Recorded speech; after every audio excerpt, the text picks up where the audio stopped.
So, today the lesson is all about heat and temperature and learning the difference between them. We're going to do a very brief introduction to the idea of what thermodynamics is and how much you need to know for the exam on that. We're going to be talking briefly about heat transfer, looking at applets, specific heat capacity of different substances, and the latent heat of fusion and vaporization. So everybody, thank you. Like I said, this lecture is your second last lecture.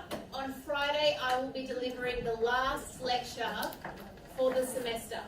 So on Friday, you will have been taught everything you need for the exam. Okay, so let's get into a little quick recap. By now, you should be able to know what a vector is, what a scalar is. Today we are focusing on what is going on at a molecular level within substances. Briefly, we watched in the video the idea that within particles, what's going on inside a substance. So, my water bowl here, filled with water inside of it, it's cool because it came out of a cold water container. The particles that are moving as a liquid have kinetic energy. The particles also have potential energy within the bonds that is holding them together as a liquid. So the particles have kinetic energy and potential energy held within those bonds and those force of attraction between them.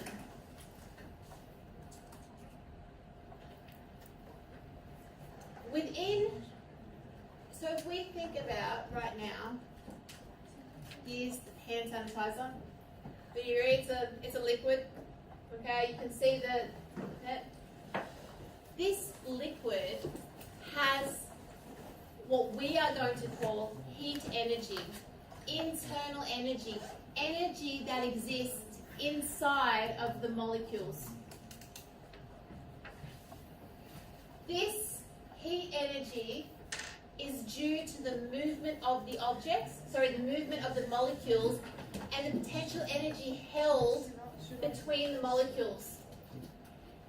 If I heat a substance or I cool a substance, I am adding energy or I'm taking energy away. The thermal energy can be either added or subtracted to an object, okay? And this transferring is the study of thermodynamics. Okay, so in a nutshell, so none of this is really new yet, okay? None of it is really new.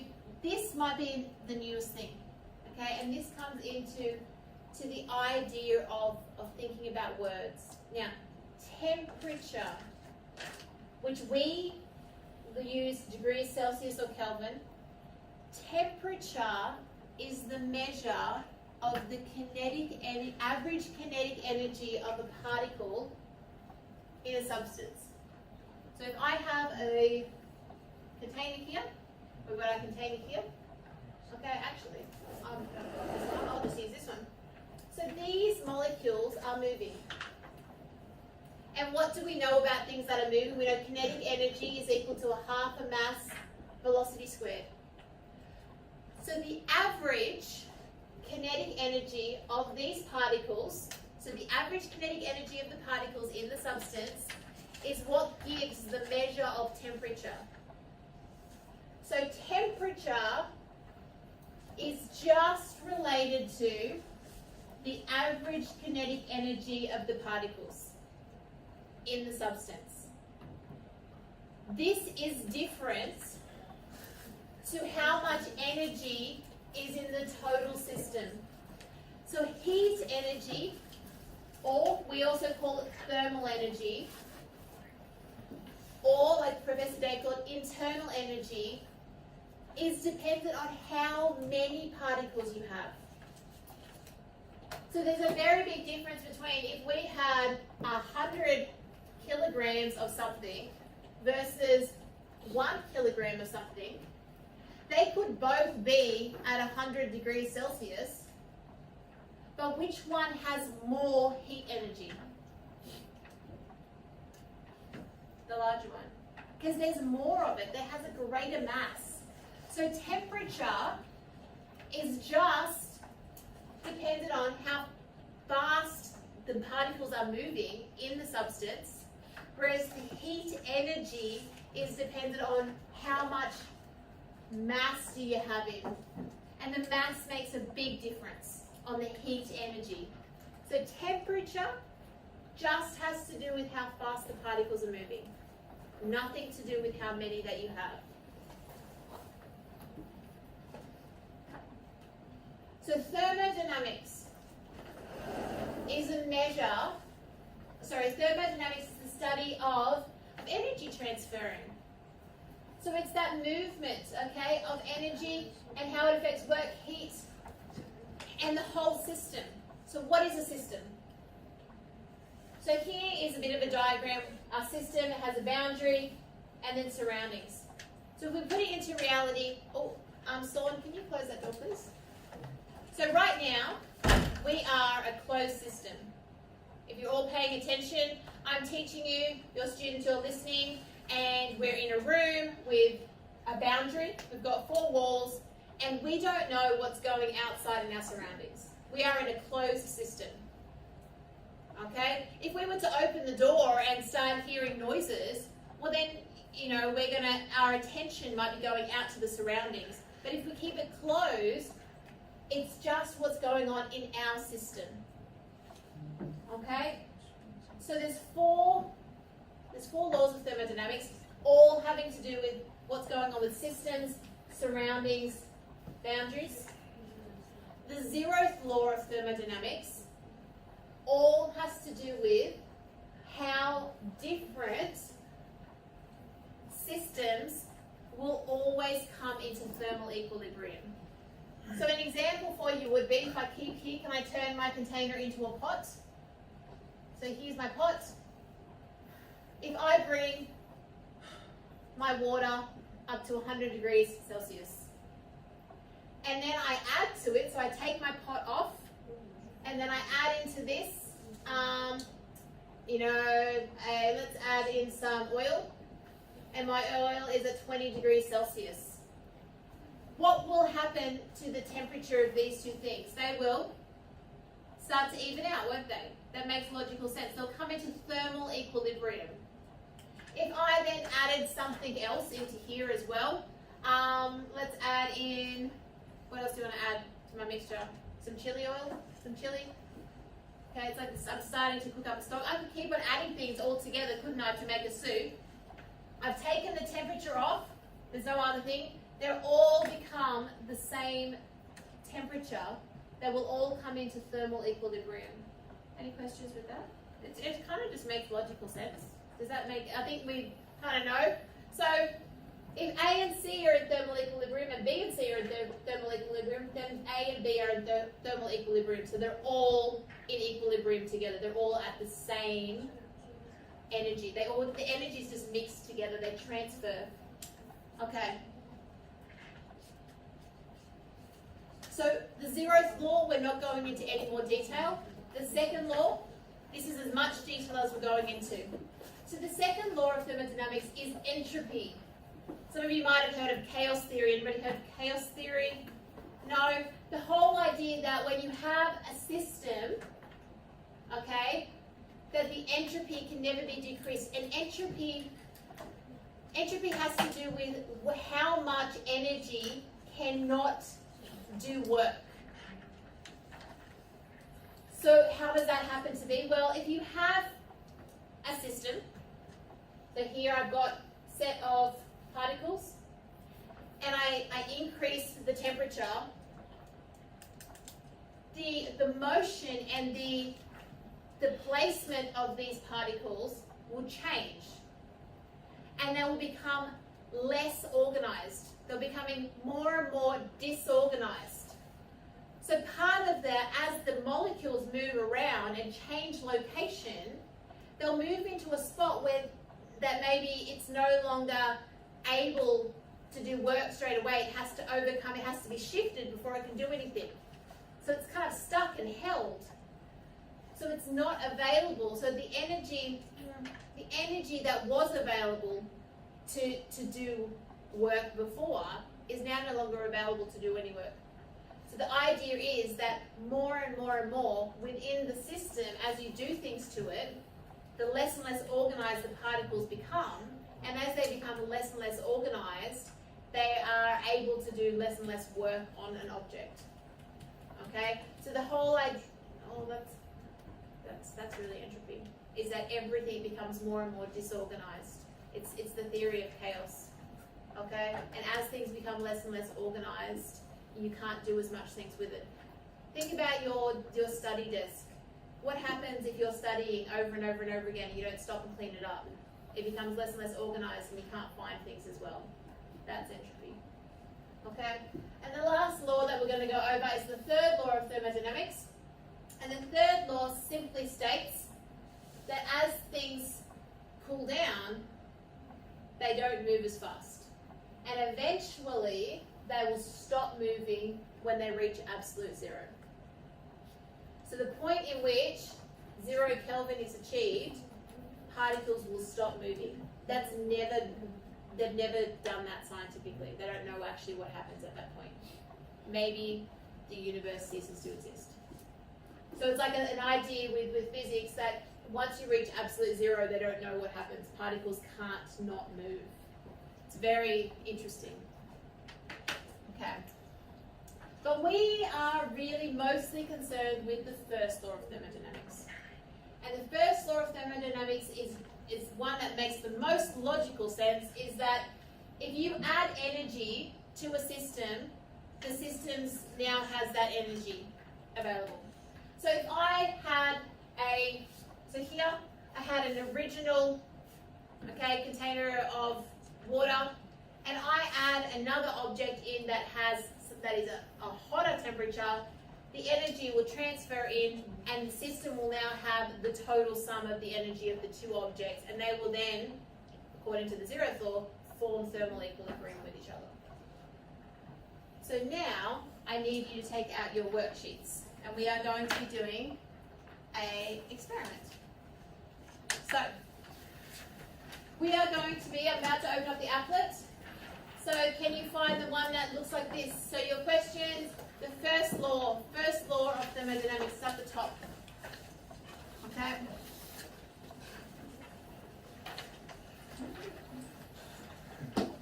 So here, first law of thermodynamics. I've now got water. I'm going to add some water.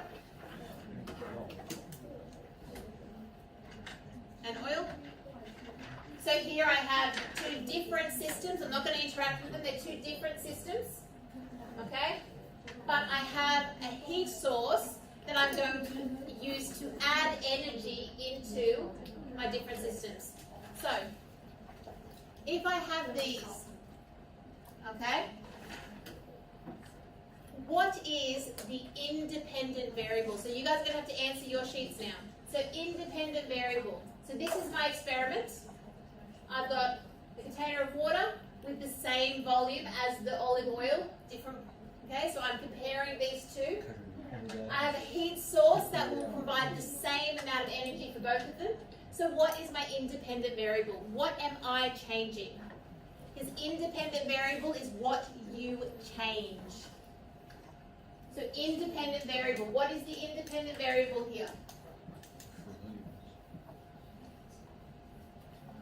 So this is getting ready for the UQ labs. So thinking to yourself, do you know what these things are? Independent or ant variable. So it's what I change. So what is it here? What are you changing here? The heat energy going in. Yeah. So the heat source. So that is the only thing that I can change. And I better add some things. And when I change the heat source, do you not have a piece of paper? Why did you not say anything when I asked? Where are the leftovers? Where did I put them? Did I put them up here?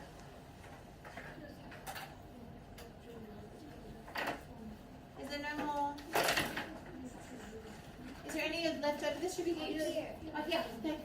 Sorry, girls. Thank you. Okay.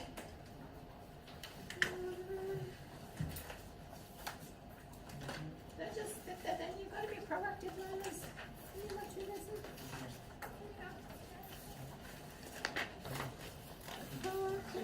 Anybody else not have one? No, everybody got one. Okay. Oh. Okay.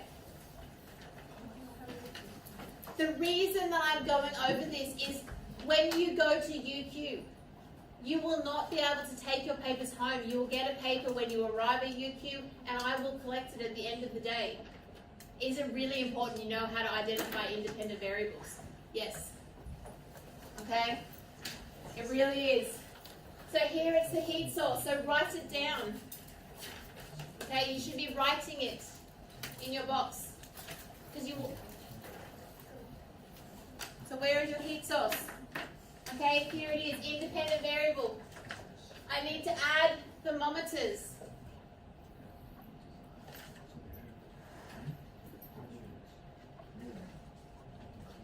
So, what is my dependent variable? So dependent is what will change because I changed the other stuff. So what is the dependent variable? The temperature of the substance. So the dependent variable. What is changing because of the independent variable? So it is the temperature of the substance. Okay? And then think about what is controlled. Well, the air temperature, the surrounding air temperature is controlled. So controlled variables.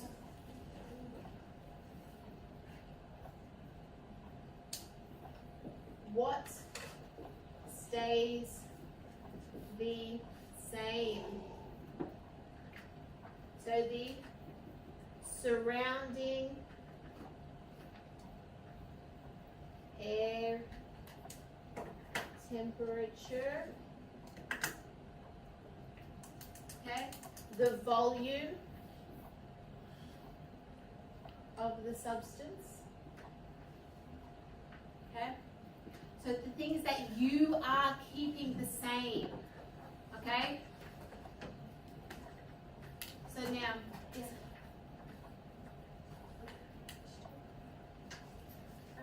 Yeah. I know, but I'm teaching. So can you hold on to it? Ask everybody. Okay. When the increase in the temperature, Yeah. the heat source, Yes. doesn't the water evaporate? It will. Yes.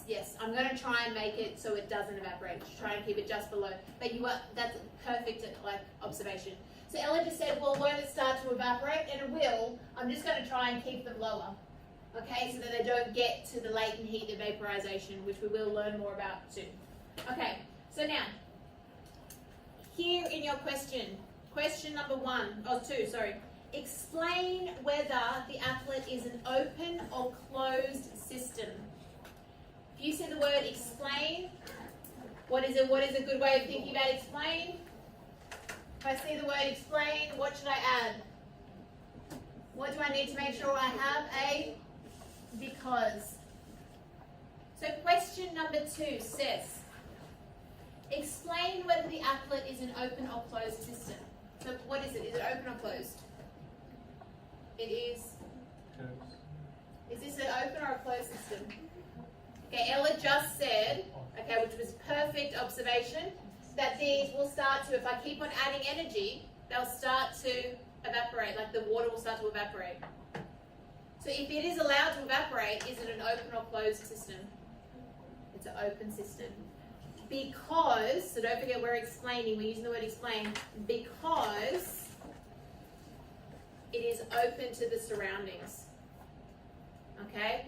So in terms of answering an explain question, remember, start off with rewording. Explain whether the applet is a closed or open system. So the applet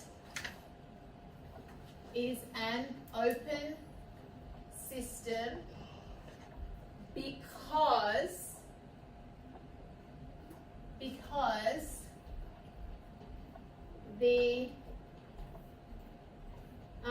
because the container is open to the surroundings and gas / energy can escape. Am I expecting you to have perfect answers? No. You might expect that of yourself, but I'm just saying that because makes you go, oh, I have to have more. I can't just answer it, I have to have a reason, right? Explain, I have to have a because, I have to have a reason. What's a reason? Okay? Now I don't have that much more time to go over the writing stuff, okay? So let's think about what's going on here. Within my system I've created here now, I'm about to turn the heat source on and energy is going to go up. I want you to look at the temperatures because that's leading us into the next idea. So if I increase the temperature, what do we increase the heat energy? What's happening to the temperature between them? So they're both increasing, but the rate in which the olive oil's temperature is increasing is greater than the water starting to boil. So this temperature was increasing a lot faster in the oil than in the water. I wonder what would happen if I took the water and the olive oil away for a sec, if I reset, and I put the brick and the iron. Right, let's have a look. Okay, so the energy's going in. Oh, wait a second. Okay.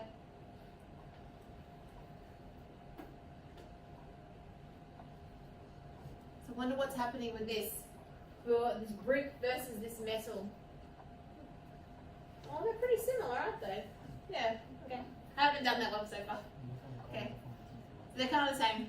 That leads us into the next idea of every substance has a specific heat capacity.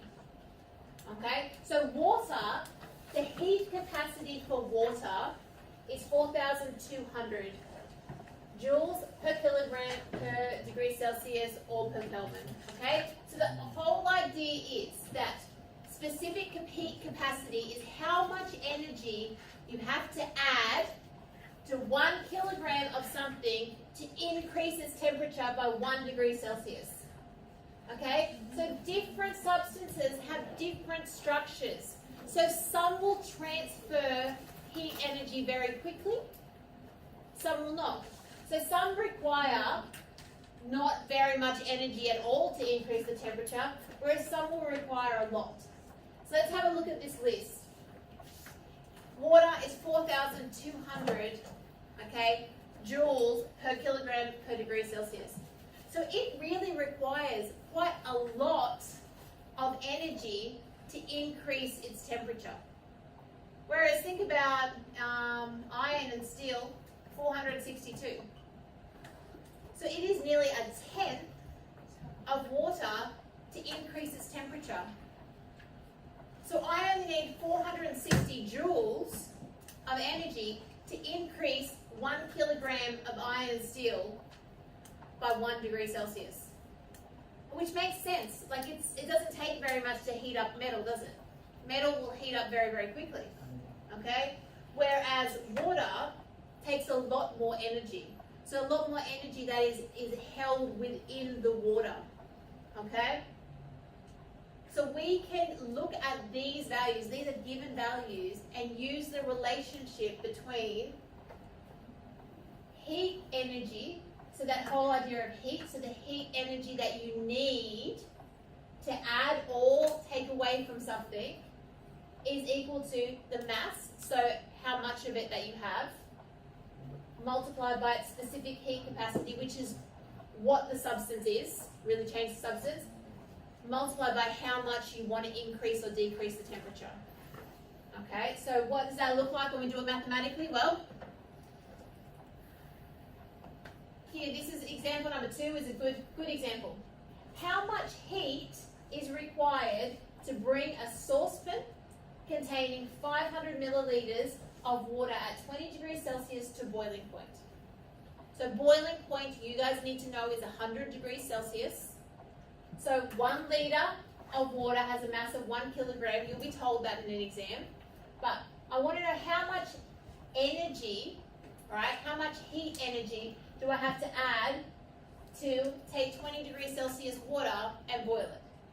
Okay, well, the mass, 500 milliliters of water is 0.5 per kilogram, yeah, times the specific heat capacity. You will be given that in an exam, it will be given in a table, times the change in temperature, final minus initial. So I want to change that temperature 80 degrees. So I need to, once I plug the numbers in, I need to add 1.7 times 10 to the 5 joules of energy to bring this 500 mils of water up to boiling. Okay? I can look at all of these other ones as well, and we're running a bit out of time because of it's short. Mathematically, I'm not going to spend too much time. It's a matter of extracting the information and bringing it back into the formula and rearranging. So we'll do more of that on Friday. You need to let me know individually if you're struggling with the mathematics of it though, okay? Because otherwise it's just taking out variables and substituting in. So coming back to what was happening with the applet. This whole idea that heat is being transferred and what is being lost by one substance will be gained by the other. So whatever's being lost by one will be gained by the other. So the idea of things moving into thermal equilibrium. So if I have 100 grams of alcohol at 50 degrees Celsius, and it's mixed with 250 grams of water at 20 degrees Celsius, what's the temperature of the final mixture? So we add two things together at different temperatures. It makes sense that they're going to form thermal equilibrium. So here, whatever's lost by the alcohol, because it's hotter, it's got a higher temperature, is going to be gained by the water, which is at a lower temperature. So I'm just going to use my mathematical formulas and substitute in to find the final value. Any questions on that? Okay, what is lost by one has to be gained by other, because that is the law of conservation of energy, so the first law of thermodynamics. Okay? I encourage you to read through this in your own time. So here's a slide. I'm going to go through exactly what's said here on the next slide. It's good for you to start thinking about reading technical language too. Okay? But let's come into, because we're about to do another applet, to the idea of what's actually going on at a molecular level.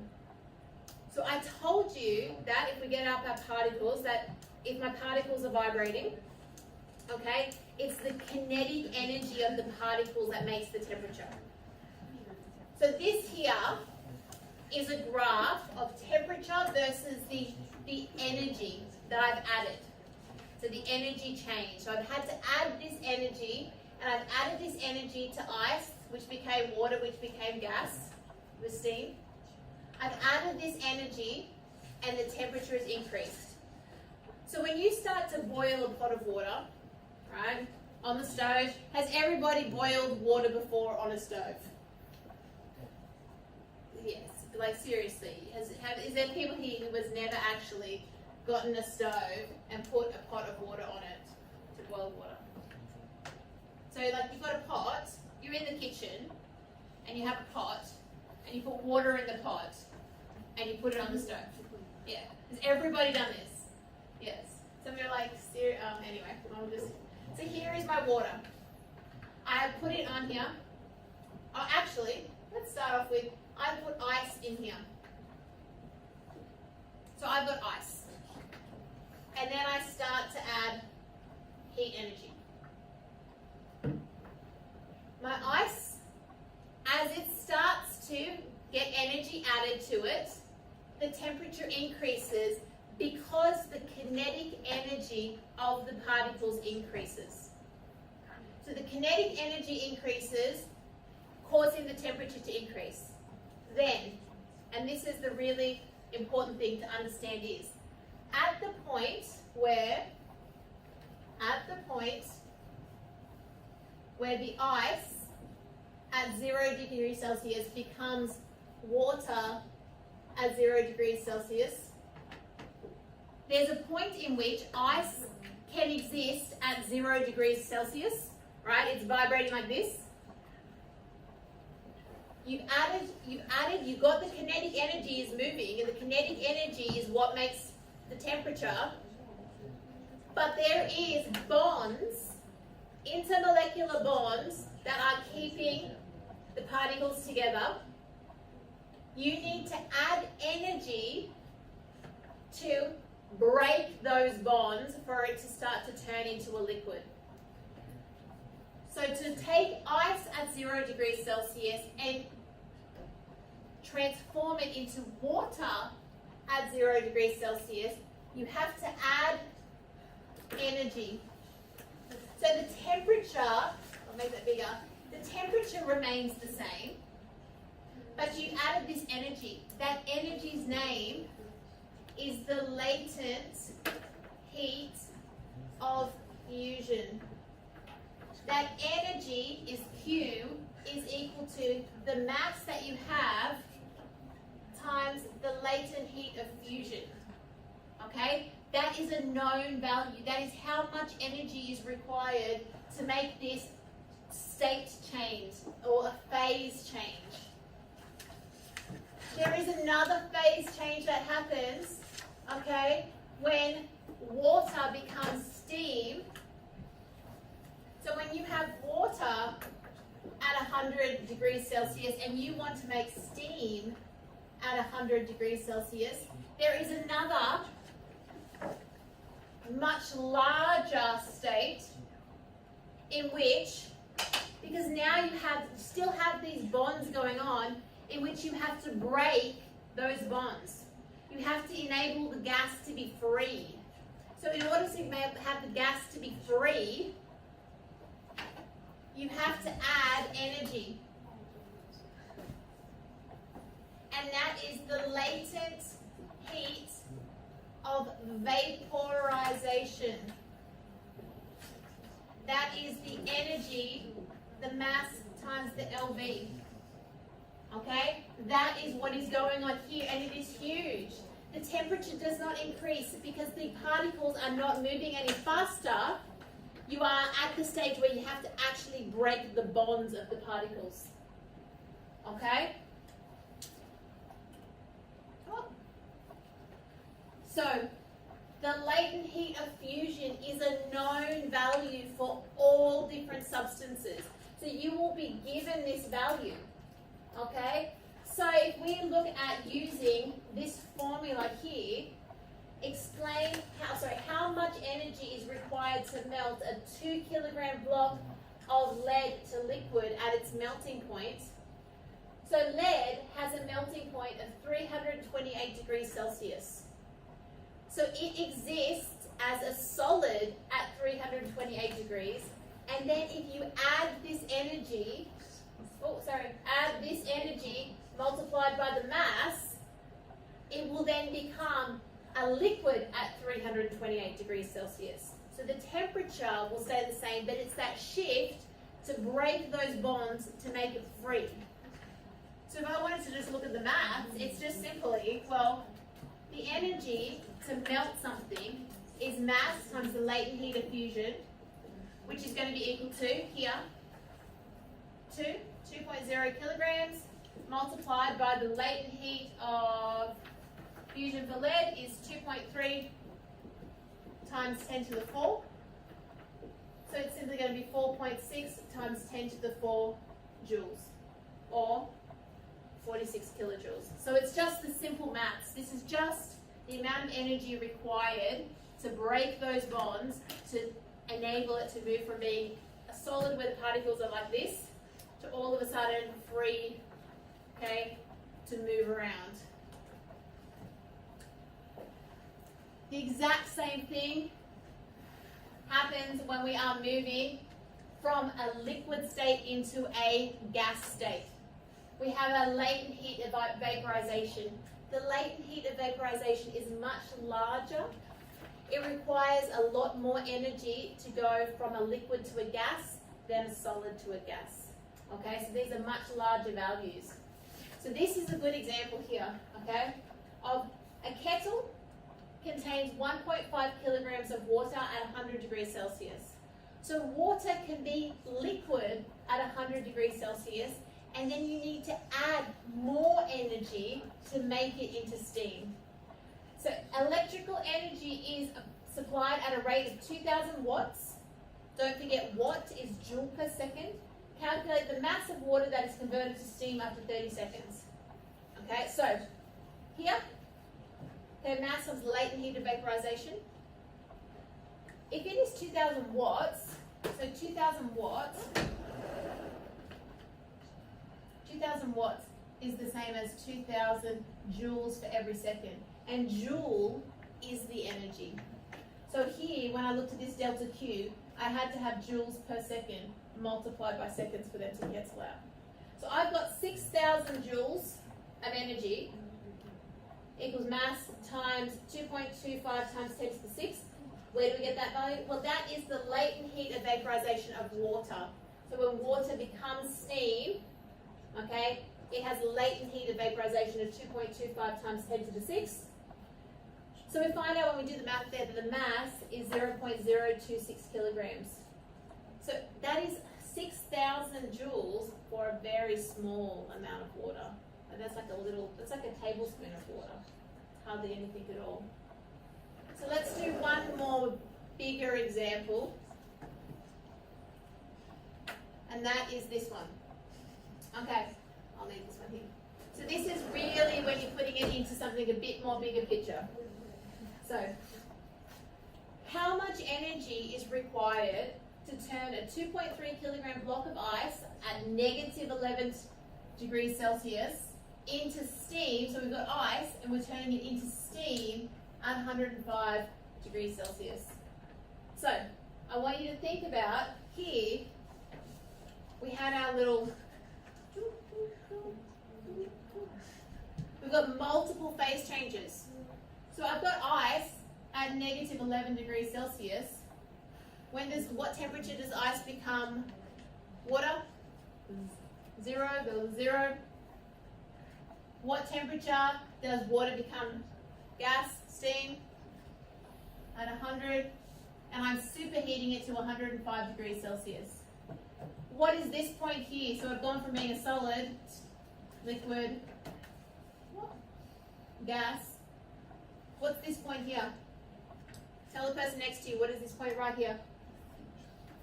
Tell the person next to you, what is it? What is that? Just did it. The latent heat of fusion. So this is the latent heat of fusion there. And what's this one here? The latent heat of vaporization. So I need to take the ice and take it from negative 11 degrees Celsius to 0. I need to then add energy to move it from the solid state to the liquid state. I need to then add energy to move it from 0 degrees Celsius to 100 degrees Celsius. I then need to add energy to move it from being a liquid into a gas. And then I need to finish off at 105 degrees Celsius and superheat my steam. So you need multiple tables and multiple informations. Okay? Here, this first thing is I need the energy added to increase my ice from negative 11 degrees Celsius into 0 degrees Celsius. And then I need the energy here that's required to melt the ice, my latent heat of fusion. And then I need here to turn my 0 degrees Celsius into 100 degrees Celsius. And then I need to add energy here to boil it, to get it to move from a liquid to a gas. And then I need to have energy here. They're going to take it from 100 degrees Celsius into 105 degrees Celsius. So there's multiple stages that I need to do in order to turn my ice into steam.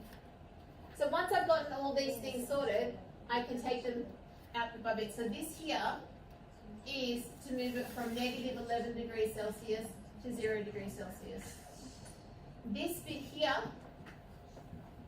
is the M latent heat of fusion. So the energy required to melt it to go from solid to gas.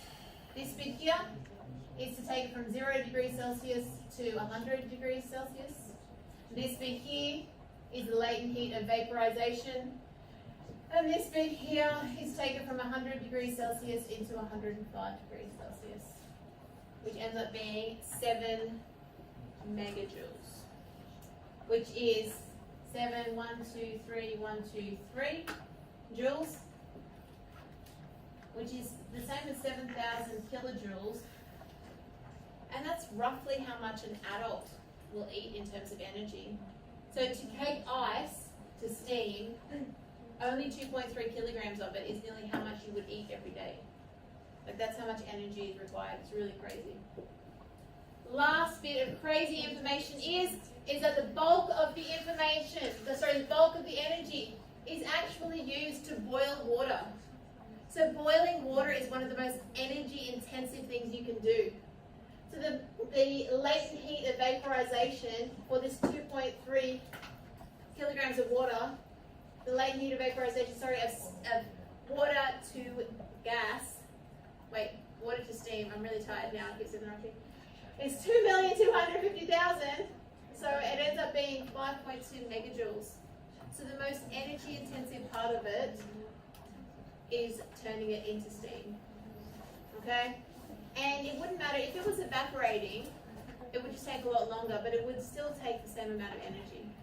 Okay, it would just happen by evaporation. So now, coming back to the last 5 minutes, can I get you to flip over, understand the concept of change of states? And I am going to open up the applet.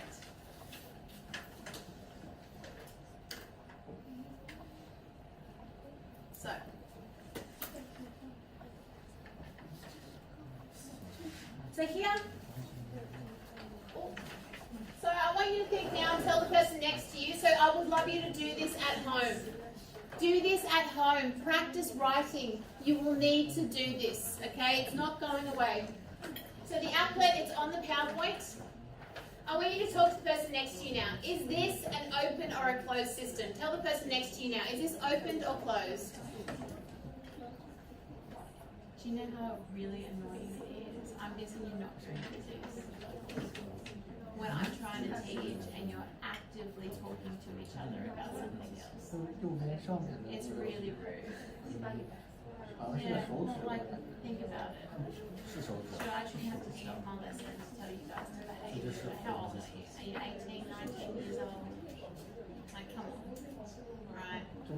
I'm trying my best. If it's boring, it's boring. I'm really sorry about that. Okay? But, okay. So, what do we think? Open or closed? Closed. Why is it closed? Because it's a sealed. It's not open to the surroundings. So it's a closed system. I want you to think about, as I increase, because this is leading into on Friday when we finish off all of our content, we're really talking about heat and matter, and we're talking about gas laws. So what's going on with the gas, with gases, how the pressure, volume, temperature are all related, and how that affects the kinetic theory of gases. Have a look at what happens when I increase the temperature. Okay? What's happening? Slowly, slowly, slowly. What's happening to the pressure inside? As I increase the temperature, the pressure is increasing.